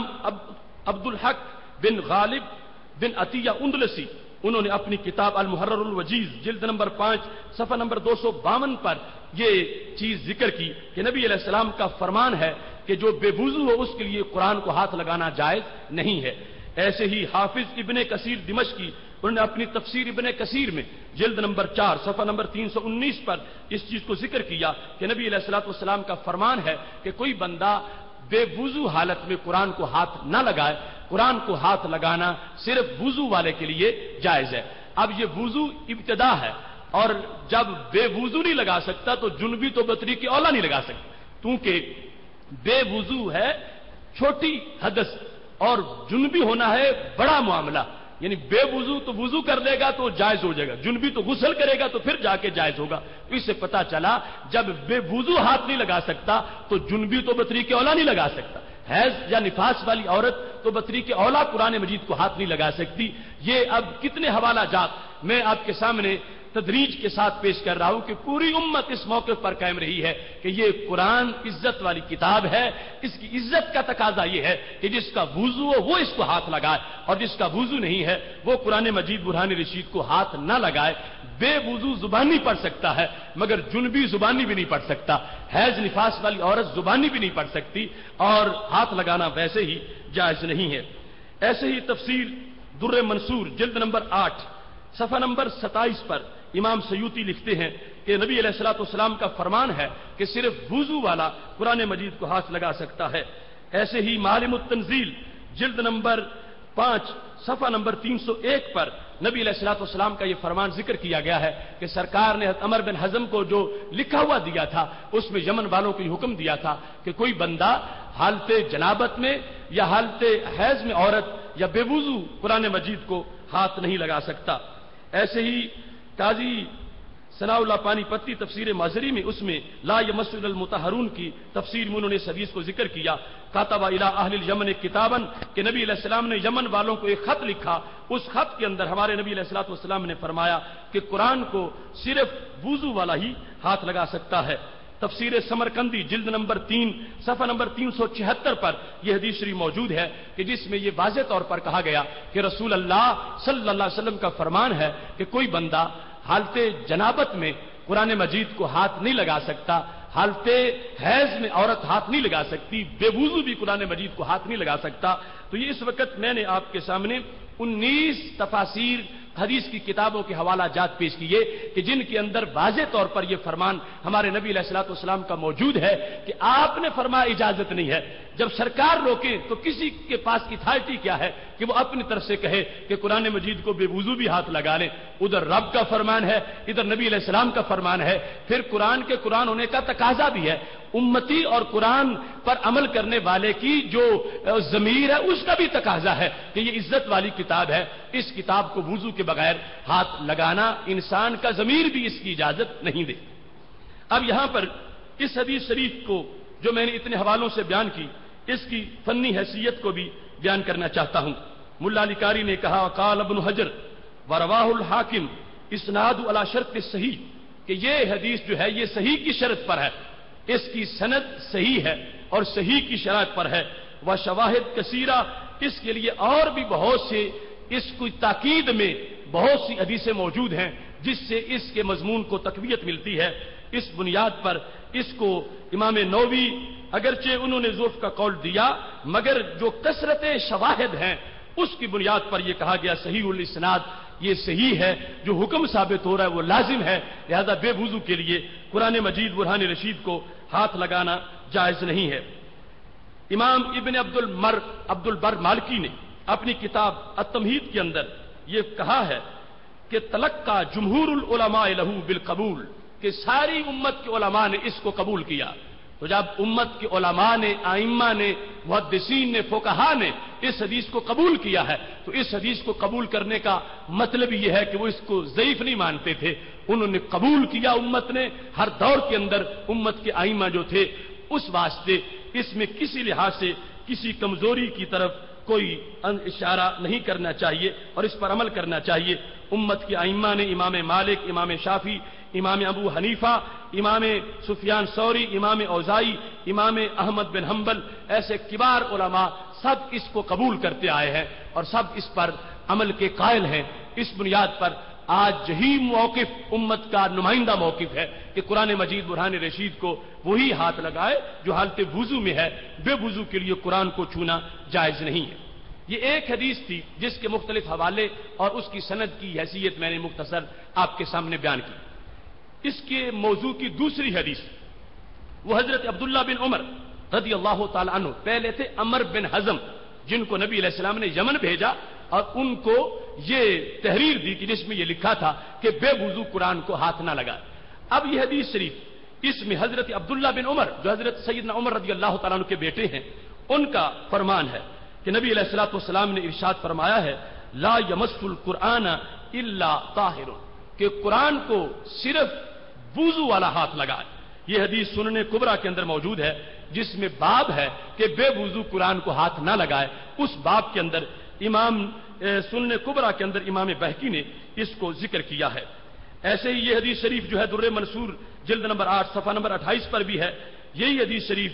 امام دارقطنی نے سنن دارقطنی کے اندر اس باب میں ذکر کی کہ بے وضو قرآن کو ہاتھ نہ لگائے۔ یہ حضرت عبداللہ بن عمر رضی اللہ تعالیٰ والی جو حدیث ہے یہی روح المعانی جلد نمبر 15 صفحہ نمبر 235 پر ہے کہ نبی علیہ السلام کا فرمان ہے بے وضو قرآن کو ہاتھ نہ لگائے۔ ایسے ہی اس حدیث شریف کو امام منذری نے ذکر کیا ہے اور یہاں تک کہ امام ہندی نے اس کو کنز العمال جلد نمبر 1 صفحہ نمبر 615 پر ذکر کیا جو حضرت عبداللہ بن عمر نے روایت کی کہ نبی علیہ السلام نے میرے سامنے فرمایا تھا کہ کوئی بے وضو قرآن مجید کو ہاتھ نہ لگائے۔ تیسرے نمبر پر حدیث شریف وہ ہے حضرت حکیم بن حزام رضی اللہ تعالی عنہ سے روایت. حضرت حکیم بن حزام کہتے ہیں مجھے بھی نبی علیہ السلام نے جب یمن بھیجا تھا تو مجھے بھی حکم دیا تھا. لما بعثنی رسول اللہ صلی اللہ علیہ وسلم الی الیمن قال لا تمس القرآن الا وانت طاہر. حکیم بن حزام وہ عمر بن حزم کے بعد حضرت حکیم بن حزام کا یہ فرمان ہے کہ مجھے نبی علیہ السلام نے بھیجا اور مجھے یہ فرمایا کہ یہ تبلیغ کرنی ہے لوگوں کو کہ قرآن مجید جہاں لکھا ہو اس جگہ بے وضو ہاتھ نہ لگائے, وضو والا ہاتھ لگائے. یہ حدیث شریف طبرانی کی موجم کبیر جلد نمبر 3 صفحہ نمبر 205 پر بھی موجود ہے. سنن دارقطنی میں بھی حضرت حکیم بن حزام والی حدیث موجود ہے. اس طرح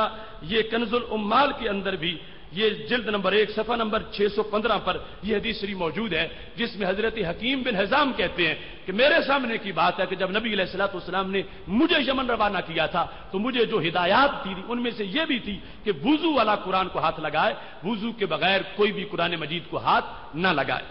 حدیث نمبر 4 یہ راوی حضرت عثمان بن ابی العاص رضی اللہ تعالی عنہ,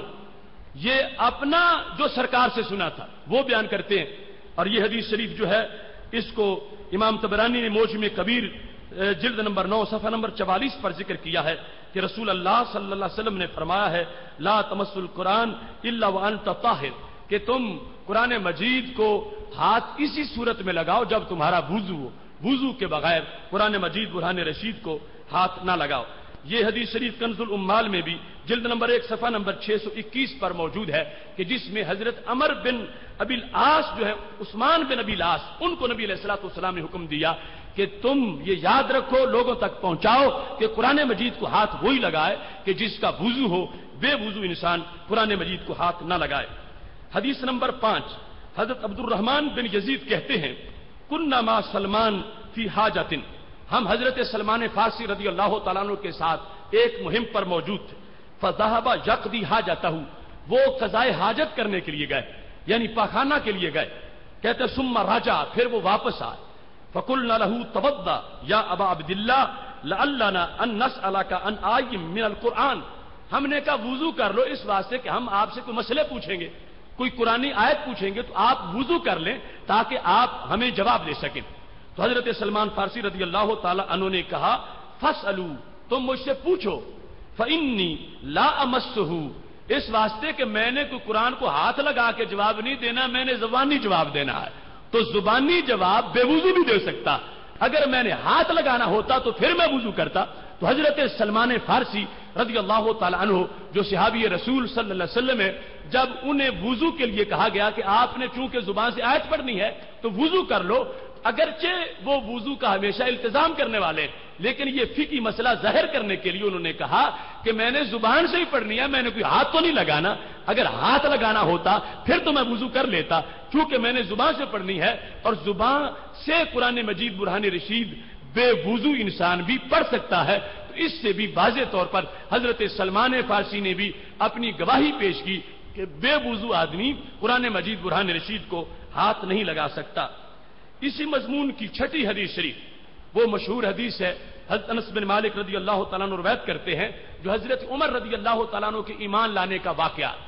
حضرت عمر رضی اللہ تعالیٰ عنہ کے ایمان لانے کا وہ واقعہ سنن کبریٰ جلد نمبر 1 صفحہ نمبر 152 پر موجود ہے کہ حضرت عمر رضی اللہ تعالیٰ عنہ جس وقت تلوار لے کر نکلے تھے اور وہ کہا گیا کہ تم تو رسول اللہ صلی اللہ علیہ وسلم کے خلاف جا رہے ہو تلوار لے کے, اور تمہاری بہن اور تمہارے بہنوئی نے تو یہ دین قبول کر لیا, تم پہلے اپنے گھر کی خبر لو اور پھر تم کہیں اور جانا. تو حضرت عمر رضی اللہ تعالیٰ عنہ جس وقت اپنی بہن کے گھر گئے تو وہاں پر قرآن مجید کی تلاوت ہو رہی. تو حضرت عمر رضی اللہ تعالیٰ عنہ نے جس وقت وہ قرآن سنا تو انہوں نے کہا آتونی الکتاب الذی هو عندکم, کہ مجھے بھی وہ کتاب دو جو تمہارے پاس. اب ظاہر ہے کہ سارا قرآن تو اترا ہوا نہیں تھا, وہ چند آیات تھیں سورہ طٰہٰ کی جہاں لکھی ہوئی تھی سورہ طٰہٰ. حضرت عمر رضی اللہ تعالیٰ عنہ نے جب اپنی بہن اور بہنوئی سے کہا کہ مجھے بھی دو جو تم پڑھ رہے ہو, تو آگے بہن نے کیا جواب دیا. دیکھو حضرت عمر کا جلال بڑا تھا مگر دختر اسلام کا یقین بھی بڑا پختہ ہے. بہن نے اپنے بڑے جلال والے بھائی کو کیا جواب دیا, کہنے لگیں کہ تم قرآن مانگتے ہو, انک رجسن, تم پلید ہو, وَأَنَّهُ لَا يَمَسُّ إِلَّا الْمُطَهَّرُونَ، اور اس قرآن کو پاک لوگ ہاتھ لگاتے ہیں۔ حضرت عمر رضی اللہ تعالیٰ عنہ کی ہمشیرہ نے منہ پہ کہہ دیا رجسن، تم پلید ہو، پلید اس کو ہاتھ نہیں لگا سکتے، اس واسطے پہلے غسل کرو، وضو کرو، پھر میں وہ اپنی کتاب، وہ آیات جو چند لکھی ہوئی ہیں، پھر میں تمہیں وہ ورق دوں گی جس سے تم پڑھ سکو گے۔ تو حضرت عمر رضی اللہ تعالیٰ عنہ سے جب یہ کہا فاغتسل او توضا، غسل کرو یا وضو کرو، فقام عمر، تو حضرت عمر رضی اللہ تعالیٰ عنہ اٹھے، فتوضا، وضو کیا، ثم اخذ الکتاب، پھر وہ ورقے پکڑے، فقرأ طٰہ، اور پھر انہوں نے سورہ طٰہ کی تلاوت کی اور دل میں نور ایمان داخل ہوا۔ تو یہ قرآنی آیت کے بعد 6 احادیث میں نے آپ کے سامنے اس مضمون پر پیش کی ہیں کہ یہ موقف کہ بے وضو قرآن کو ہاتھ نہ لگائے، یہ ہمارے نبی علیہ السلام کا فرمان ہے، یہ صحابہ کا عمل ہے، یہ تابعین کا عقیدہ ہے، پوری امت مسلمہ اس عقیدے پر قائم رہی ہے، اور یہ ادب والوں کا کرینہ ہے کہ قرآن مجید برہان رشید عام کتابوں جیسی کتاب نہیں، یہ خاص کتاب ہے، اس کا بڑا ادب ہے، اس کا بڑا احترام ہے۔ آپ اس سے اندازہ لگا سکتے ہیں کہ اہل سنت کا خمیر ہی ادب والا خمیر ہے، جو شروع سے ان چیزوں کا التزام کرتے آ رہا ہے۔ ڈاکٹر نالائق جیسے لوگ جو بے ادبی سے استوار ہوئے ہیں، آج عام اجازتیں دیتے پھر رہے ہیں، غیر مقلدین عام اس پر بحثیں کر رہے ہیں، مناظرے کرنے کو تیار پھرتے ہیں، کہیں بے وضو بھی ہاتھ لگا سکتا ہے، بے وضو بھی ہاتھ لگا سکتا ہے۔ ہم وہی اذان دے رہے ہیں جو کل صحابہ کرام علیہم رضوان اذان دے رہے تھے۔ محتشم سامعین حضرات، اب اس کو 6 احادیث کے ساتھ ساتھ تابعین، صحابہ اور ائمہ کا جو عمل ہے، امام قرطبی نے اپنی جامع احکام القرآن کی جلد نمبر 9 میں لکھا فالجمہور علی المنع، کہ جمہور مسلمان منع کرتے ہیں کہ قرآن کو بے وضو ہاتھ نہ لگائے۔ اس میں کون کون کہنے لگے یہی ہوا مذہب علی وابن مسعود وسعد بن ابی وقاص، صحابہ حضرت علی، حضرت عبداللہ بن مسعود، حضرت سعد بن ابی وقاص رضی اللہ تعالی عنہ، وسعید بن زبید وعطا والزہری والنخعی، یہ سارے لوگ جو فقہا ہیں، فقہا مدینہ شریف ہیں، فقہا مکہ شریف ہیں، تابعین ہیں، بعد کے ائمہ ہیں، امام قرطبی نے لکھا سب کے نزدیک جو ہے وہ یہ ہے کہ بے وضو قرآن مجید برہان رشید کو ہاتھ نہ لگائے۔ امام بغوی نے شرح السنہ کے اندر معالم التنزیل جلد نمبر 5 میں یہ لکھا لا يجوز للجنوب ولا لحائض ولا المحدث حمل المصحف، مصحف کے جو جنبی ہو، حائض ہو یا بے وضو ہو، اس کے لیے قرآن اٹھانا جائز نہیں، قرآن یعنی پکڑنا پردے کے بغیر، جو اس پہلے طریقہ بیان کیا اس کے بغیر، اور فرما لا مسو، نہ اٹھانا جائز ہے اور نہ ہی چھونا جائز ہے۔ ہوا قول عطا و طاؤس و سالم والقاسم، یہ سارے ائمہ ہیں تابعین میں کہ ان سب کے نزدیک جو ہے وہ یہ ناجائز ہے کہ کوئی بے وضو قرآن کو ہاتھ لگائے، اور ساتھ یہ کہا کہ یہ کالا مالک و شافی، امام مالک، امام شافی، یہ تمام احباب جو ہیں اسی چیز کو بیان کرتے آئے۔ ایسے ابن عبد البر نے تو بڑی تفصیل سے لکھا اجمع فقہاء الامصار الذین تدور علیہم الفتوی، کہ تمام بلاد اسلامیہ میں وہ فقہا جن پر فتویٰ گردش کرتا ہے، یعنی جو محور ہے فتویٰ کا اور جو مدار ہے فتویٰ کا، وہ کیا کہتے ہیں بأن المصحف لا یمس الا الطاہر، کہ قرآن کو صرف وضو والا ہاتھ لگائے۔ وہو قول مالک، یہی امام مالک کا قول ہے، والشافی، یہی شافی کا قول ہے، امام شافی، وہ ابی حنیفہ، یہی امام اعظم ابو حنیفہ کا قول ہے، وہ اصحابہم، یہی ان کے شاگردوں کا قول ہے، والثوری، یہی سفیان ثوری کا قول ہے، والاوزاعی، یہی امام اوزاعی کا قول ہے، وہ احمد بن حنبل، یہی امام احمد بن حنبل کا قول ہے، وہ اسحاق بن راہوے، یہی اسحاق بن راہوے کا قول ہے، ابو ثور کا قول ہے، ابو عبید کا قول ہے، اور یہ کہتے ہیں یہ ساری امت کے اندر یہی بات رائج رہی۔ اس بنیاد پہ پوری امت کا جو خلاصہ تھا اس مسئلہ کے لحاظ سے میں نے آپ کے سامنے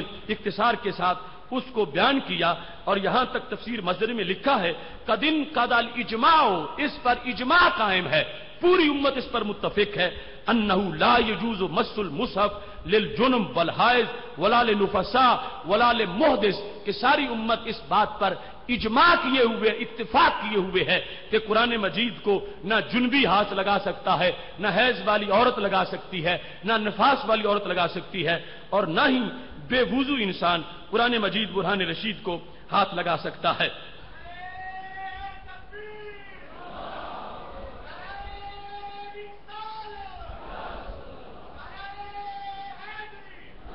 اب یہ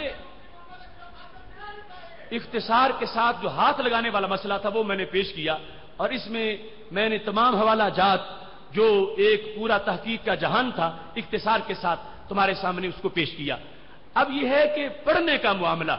ہاتھ لگانے میں جو ہمارا موقف ہے وہ قرآن سے بیان کیا، اور نبی علیہ الصلوۃ والسلام کے فرمان سے، صحابہ سے، تابعین سے، ائمہ سے، پوری امت کے اندر جو موقف موجود ہے اس کے لحاظ سے میں نے اس کی آپ کے سامنے مختصر وضاحت کر دی۔ اس میں جو پڑھنے کا معاملہ ہے، مثال کے طور پر ماہواری کے ایام میں جو عورت کے لیے شرعی حکم ہے، تو یہ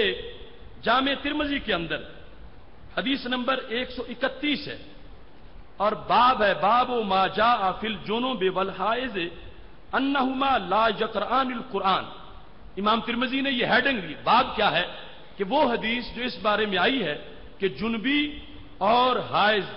وہ قرآن کی تلاوت نہ کریں۔ پہلے تو چھونے کا مسئلہ تھا، اب پڑھنے کا مسئلہ جو ہے اس کے لحاظ سے یہاں پر حضرت عبداللہ بن عمر رضی اللہ تعالی عنہ سے سند کے ساتھ امام ترمذی نے یہ حدیث جو ہے وہ روایت کی ہے کہ نبی اکرم نور مجسم شفیع معظم صلی اللہ علیہ وسلم ارشاد فرماتے ہیں لا تقرأ الحائض ولا الجنب شیئا من القرآن، حائض اور جنبی کچھ بھی قرآن نہ پڑھے۔ شیئا نکرہ تحت النفی ہے، یعنی نہ پارا پڑھنا جائز ہے، نہ کوئی سورت پڑھنی جائز ہے، نہ کوئی سطر پڑھنی جائز ہے۔ شیئا من القرآن، ان کے لیے جائز نہیں یہ کچھ بھی قرآن مجید سے پڑھے۔ لا تقرأ، نہ پڑھے حائض اور نہ ہی نفاس والی عورت۔ اب یہ واضح طور پر فرمان نبی علیہ الصلوۃ والسلام کا ہے، مفتی کا فتویٰ ہو، مفکر کی فکر ہو، اس سے اختلاف ہو سکتا ہے، لیکن یہ تو رسول اللہ صلی اللہ علیہ وسلم کا فرمان ہے، اور اس پر عمل کر کے ہی ادب جو ہے اس کے ذریعے ہی برکتیں قرآن مجید کی حاصل کی جا سکتی ہیں۔ تو یہ ہمارے محبوب علیہ الصلوۃ والسلام کا فرمان جامع ترمذی میں موجود ہے۔ اس کے اندر امام ترمذی نے لکھا ہوا قول اکثر اہل العلم من اصحاب النبی والتابعین ومن بعدهم، یہ اکثر اہل علم کا قول ہے، نبی علیہ السلام کے صحابہ سے، تابعین کا بھی یہی ہے۔ سفیان ثوری، ابن مبارک، امام شافعی، امام احمد، امام اسحاق، یہ سب کہتے ہیں کہ نہ حائض قرآن پڑھے اور نہ ہی جنبی قرآن مجید کا کوئی حصہ پڑھے۔ اس کے بعد انہوں نے لکھا وَرَخَّصُ الْجُنُبَ رَخَّصُوا لِلْجُنُبِ وَالْحَائِضِ فِي التَّسْبِيحِ وَالتَّهْلِيلِ، یہ خاص بات آخر میں انہوں نے لکھ دی کہ ایک ہے تلاوت کرنا، ایک ہے بطور ذکر پڑھنا، بطور ذکر کوئی بسم اللہ پڑھے، بطور ذکر کوئی سبحان اللہ پڑھے، بطور ذکر کوئی الحمدللہ پڑھے۔ تو امام ترمذی نے یہ کہا کہ ذکر کے طور پر تسبیح و تحلیل کی اجازت جنبی کو بھی ہے، وہ نفاس والی عورت کو بھی ہے، وہ حیض والی عورت کو بھی ہے، مگر وہ تلاوت کی ان کو اجازت نہیں ہے۔ تسبیح و تحلیل کے لحاظ سے ان کو رخصت دی گئی ہے۔ تسبیح و تحلیل کے انداز میں، دعا کے انداز میں وہ کلمات طیبات کی ادائیگی اپنی زبان سے عورتیں کر سکتی ہیں، جنبی مرد کر سکتا ہے، مگر تلاوت قرآن مجید برہان رشید کے لحاظ سے ان کو اجازت نہیں دی گئی۔ ایسے ہی یہ حدیث شریف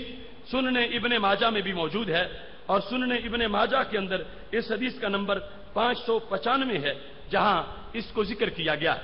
اور ساتھ ہی مشکات شریف میں حضرت عبداللہ بن عمر رضی اللہ تعالی عنہ سے یہ الفاظ موجود ہیں کہ نبی علیہ الصلوۃ والسلام نے فرمایا لا تقرأ الحائض والجنب شیئا من القرآن، کہ حائض اور جنبی قرآن مجید برہان رشید کا کچھ حصہ بھی تلاوت نہیں کر سکتے۔ اب یہاں سے فرق واضح ہوا، بے وضو کا اور مسئلہ ہے، جنبی اور حائض کا اور مسئلہ ہے۔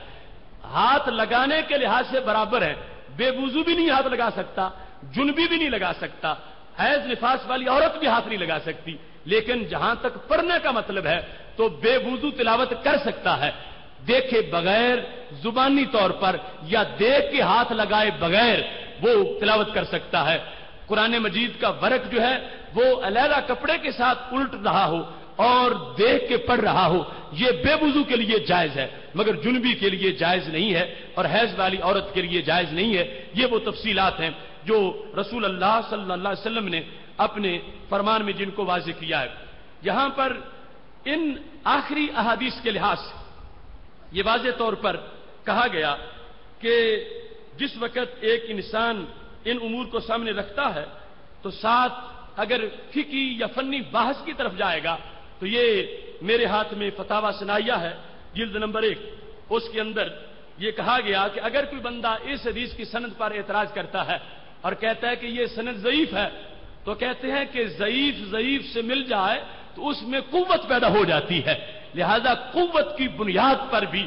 اس پر شک کی گنجائش نہیں ہے. انہوں نے بھی اپنے فتویٰ کے اندر اس چیز کو تسلیم کیا کہ حیض کے لیے بھی گنجائش نہیں ہے اور جو جنبی ہے اس کے لیے بھی گنجائش نہیں ہے. اگر سند کہیں ضعف کا شکار ہو بھی جائے، کیونکہ کئی اسناد ہیں، کئی طرح سے اس کو بیان کیا گیا ہے، لہذا اس کو قوت حاصل ہو چکی ہے. بلکہ دوسرے مقام پر تو یہ حدیث حسن صحیح ہے جس کے اندر یہ الفاظ موجود ہیں کہ حضرت علی رضی اللہ تعالیٰ عنہ کہتے ہیں کان رسول اللہ صلی اللہ علیہ وسلم یقرؤنا القرآن علی کل حال ما لم یکن جنبا، کہ نبی اکرم نور مجسم شفیع معظم صلی اللہ علیہ وسلم نے ہمیں ہر حالت میں قرآن پڑھایا ہے سوائے حالت جنابت کے. تو یہ حدیث شریف جو ہے یہ سند کے لحاظ سے حسن صحیح ہے. اس بنیاد پر سید عالم نور مجسم شفیع معظم صلی اللہ علیہ وسلم سے جو حضرت علی رضی اللہ تعالیٰ عنہ نے روایت کیا اس سے بھی یہ بات ثابت ہوئی کہ یہ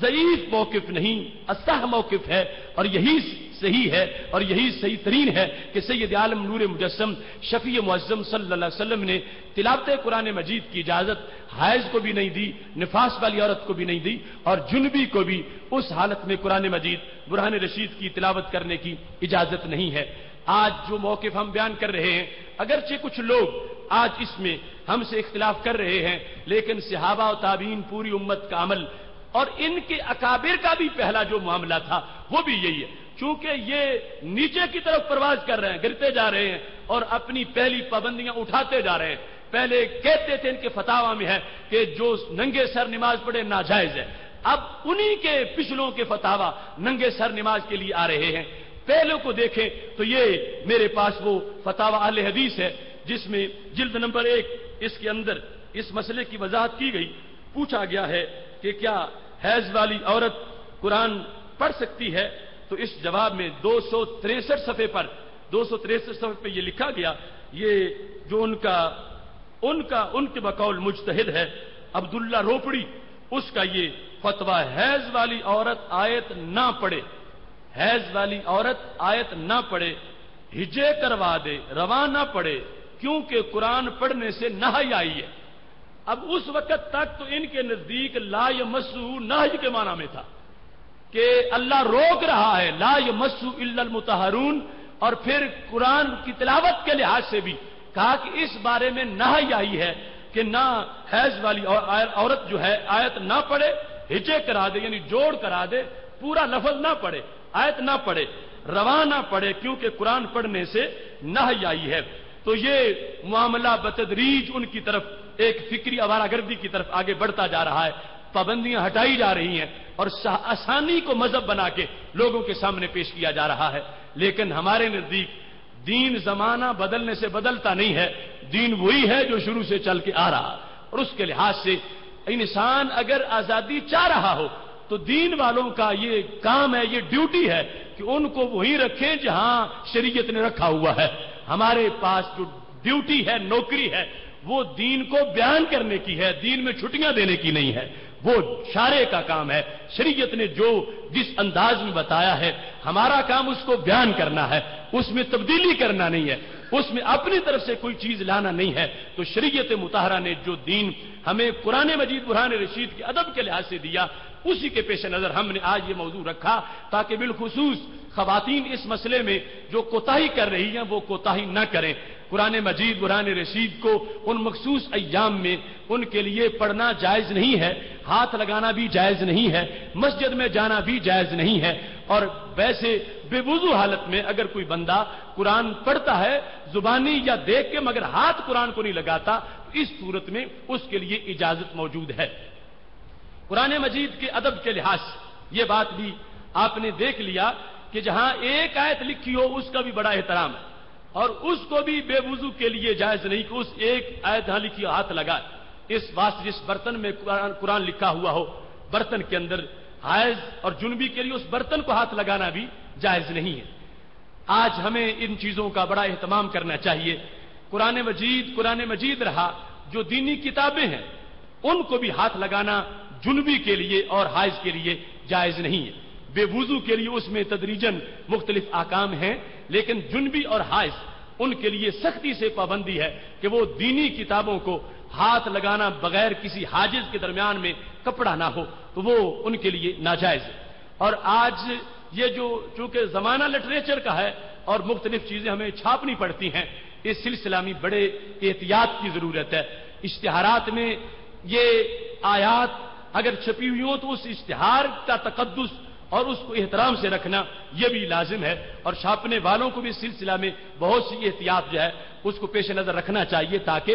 بے ادبی سے بچا جائے اور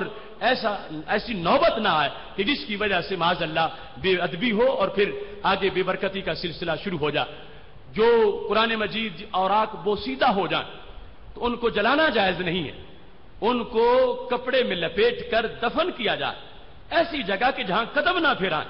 یعنی جس طرح قبرستان میں قبر ہوتی ہے اس حالت میں ان کو دفن کر دیا جائے. ان کو جلایا نہ جائے، یا تھوڑا پانی ہو تو اس میں بہایا نہ جائے، بہت زیادہ پانی ہو پھر اس کا معاملہ اور ہے، اور پانی پاک بھی ہو. یہ نہیں کہ جس نالے نہر میں گٹر کھول رہے ہیں شہر کے اسی میں معاذ اللہ قرآن مجید کی بوریاں جا کے ڈال دی جائیں تو یہ سراسر بے ادبی ہوگی. نہ بوسیدہ اوراق کو جلانا جائز ہے اور نہ ہی ایسے گندے پانی میں بہانا جائز ہے. ستھرا پانی ہو اور کثیر پانی ہو اس کے اندر جائز ہے، لیکن سب سے زیادہ احتیاط والا اور ادب والا طریقہ یہ ہے کہ اس کو قرآن مجید کے وہ بوسیدہ اوراق جو ہیں ان کو کپڑے میں لپیٹ کر کسی جگہ دفن کر دیا جائے، اور ایسی جگہ کہ جہاں پر پھر اس پر قدم نہ آئے تاکہ ادب و احترام کے تقاضے جو ہیں وہ برقرار رہیں. قرآن مجید اور دیگر کتابوں کے لحاظ سے رکھنے میں بھی بڑا ادب ہے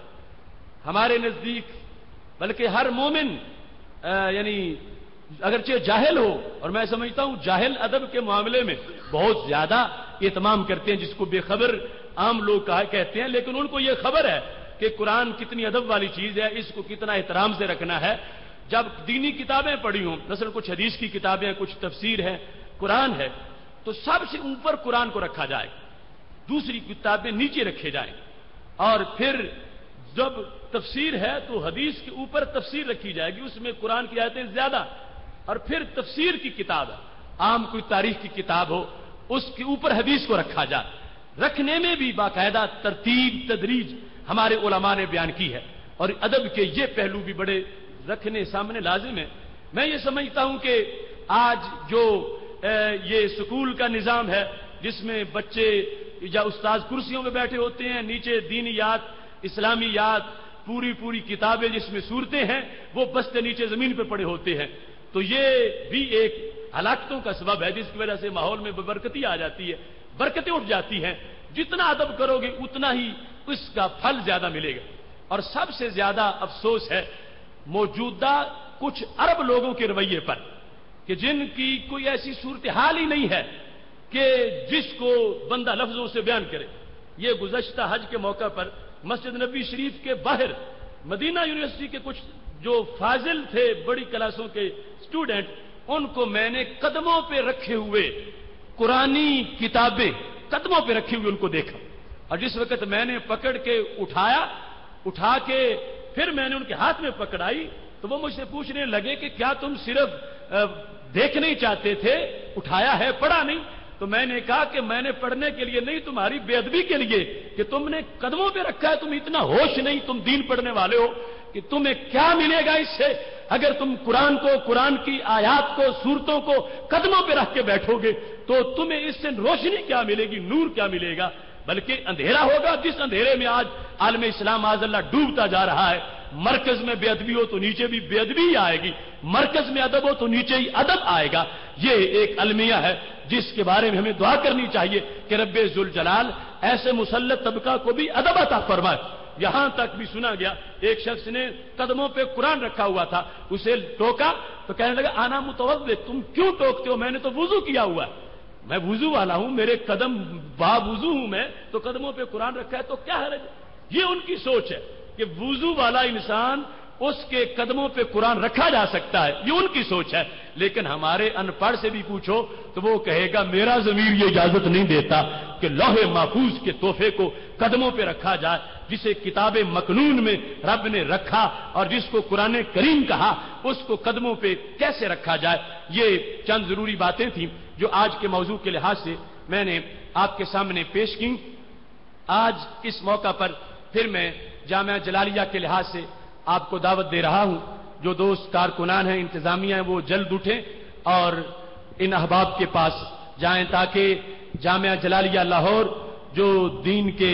شعر تیار کر رہا ہے اس سارے نظم کو چلانے کے لیے رمضان المبارک کے ان مقدس لمحات میں اپنی طرف سے خصوصی طور پر حصہ لیں۔ اس سلسلہ میں آپ زکوٰۃ بھی پیش کر سکتے ہیں، دیگر عطیات اور خیرات بھی پیش کر سکتے ہیں، اور یہ یاد رکھیں کہ یہ تعاون جو ایک عالم کی تیاری کے لحاظ سے وہ پڑھ کے جب نکلیں گے جہاں نور پھیلائیں گے، اس نور میں تمہارا بھی پورا حصہ موجود ہوگا کہ تم نے اس نظم کو چلانے کے اندر بہت اہتمام سے کام لیا۔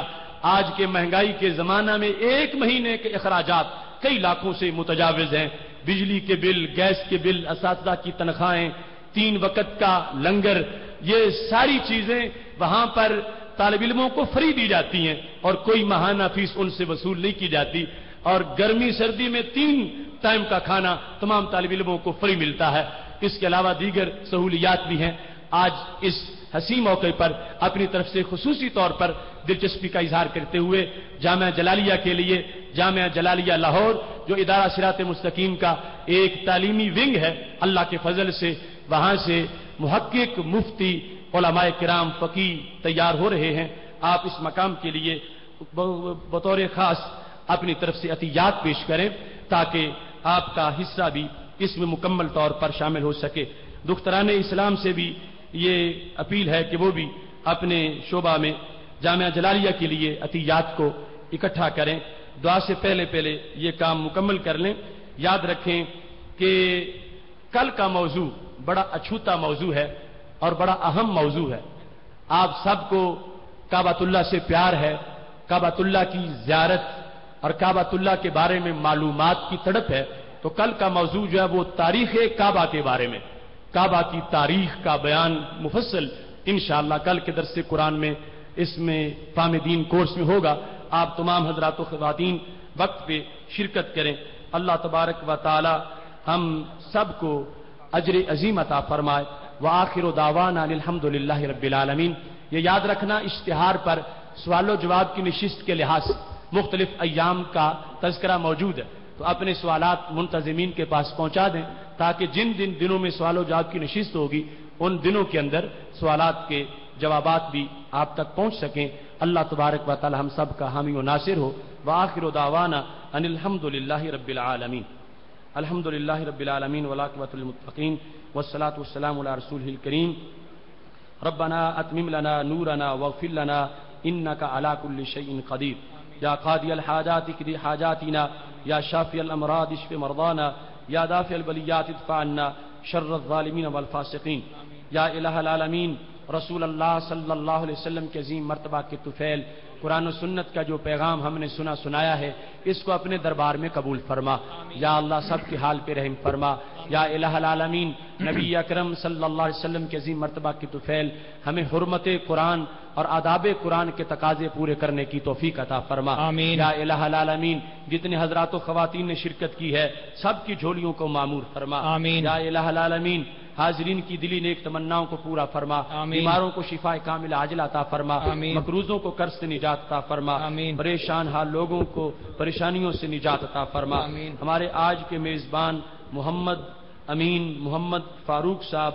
شاہین آباد والے، ان کے اس عمل کو اپنے دربار میں قبول فرما اور ان کے والدین مرحومین کو فردوس میں بلند مقام عطا فرما۔ یا الہ العالمین، ادارہ صراط مستقیم پاکستان کے جتنے کارکنان اس عظیم پروگرام کے لیے کوشش کرتے ہیں، مختلف شعبہ جات میں ڈیوٹیاں دیتے ہیں، میرے مولا سب کو اجر عظیم عطا فرما۔ یا الہ العالمین، بذریعہ انٹرنیٹ جتنے سامعین ہمارے ساتھ شریک ہوتے ہیں، اے اللہ ان کی دلی نیک تمنائیں بھی پوری فرما۔ ادارہ کے جتنے مبلغین مختلف شہروں میں مختلف مقامات پر فہم دین کورسز کروا رہے ہیں، اے اللہ ان کے بیان میں برکتیں عطا فرما۔ یا الہ العالمین، نبی اکرم صلی اللہ علیہ وسلم کے عظیم مرتبہ کے طفیل سب کے حال پہ رحم فرما، سب کی دلی نیک تمنائیں پوری فرما۔ یا الہ العالمین، محمد طارق بھٹی صاحب اس میرج حال کے لحاظ سے جو ہمارے ساتھ تعاون کرتے ہیں، ان کے تعاون کو بھی اپنے دربار میں قبول فرما۔ میرے مولا جو آفت زدہ سیلاب زدگان ہیں، ان کو اپنی رحمت کا سہارا عطا فرما۔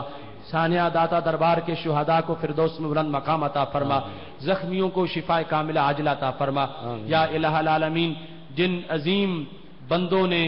اور تیرے دین کی خادمات نے اس پروگرام میں حصہ لیا، آرام کا وقت چھوڑا،